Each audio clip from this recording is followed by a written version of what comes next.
Menteri Agama Republik Indonesia Profesor Dr. Kiai Haji Nasaruddin Umar MA pernah menyoroti pentingnya mengangkat agama dari sekedar mitos menjadi logos dan akhirnya menjadi etos.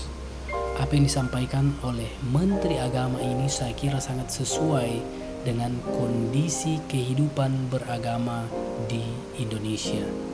Beliau ingin mengajak kita bangsa Indonesia untuk menjadikan agama sebagai sumber inspirasi di dalam kehidupan berbangsa dan bernegara.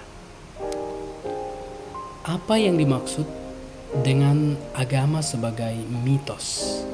Kata mitos sendiri sebenarnya berasal dari bahasa Yunani, yaitu mythos, yang berarti cerita, kisah, atau narasi. Nah, mitos ini sering diasosiasikan sebagai cerita yang dianggap simbolis atau tidak berdasarkan fakta meskipun mengandung nilai-nilai budaya atau moral. Nah, jika agama itu dianggap sebagai mitos, artinya agama hanya dipahami sebagai kumpulan cerita atau legenda yang memiliki makna simbolis semata.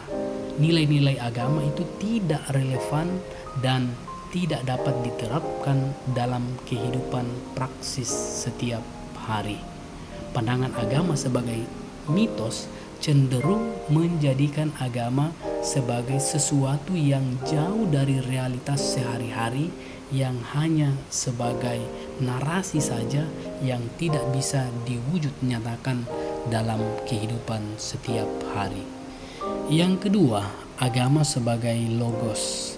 Kata logos sendiri juga berasal dari bahasa Yunani, yaitu logos, yang berarti kata, ucapan, atau percakapan. Nah, kemudian arti logos ini berkembang menjadi rasionalitas atau pemikiran yang logis atau penjelasan.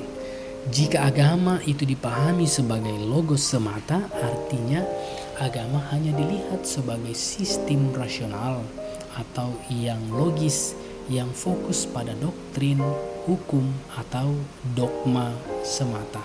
Namun akhirnya membuat agama itu menjadi terlalu intelektual, terlalu kaku, dan kehilangan dimensi spiritual serta emosional atau pengalaman langsung di dalam kehidupan manusia. Maka kadang-kadang agama itu dianggap sebagai sesuatu yang berada di atas awang-awang. Nah, sebaiknya agama itu dimaknai sebagai etos.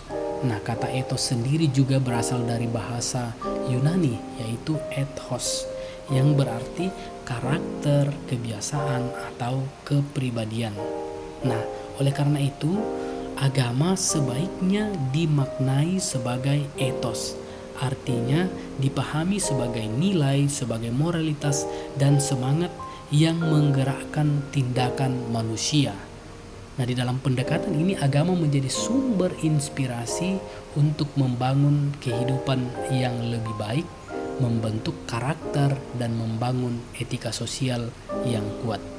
Nah, sebaiknya kita memaknai agama sebagai etos, sebagai moralitas yang membangun karakter kehidupan kita, yang menjadi sumber inspirasi di dalam kehidupan kita setiap hari.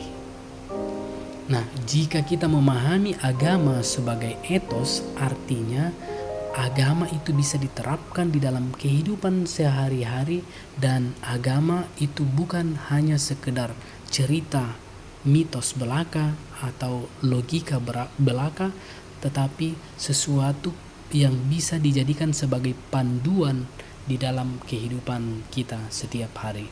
Maka semoga kehidupan beragama kita bisa menjadi semakin lebih baik.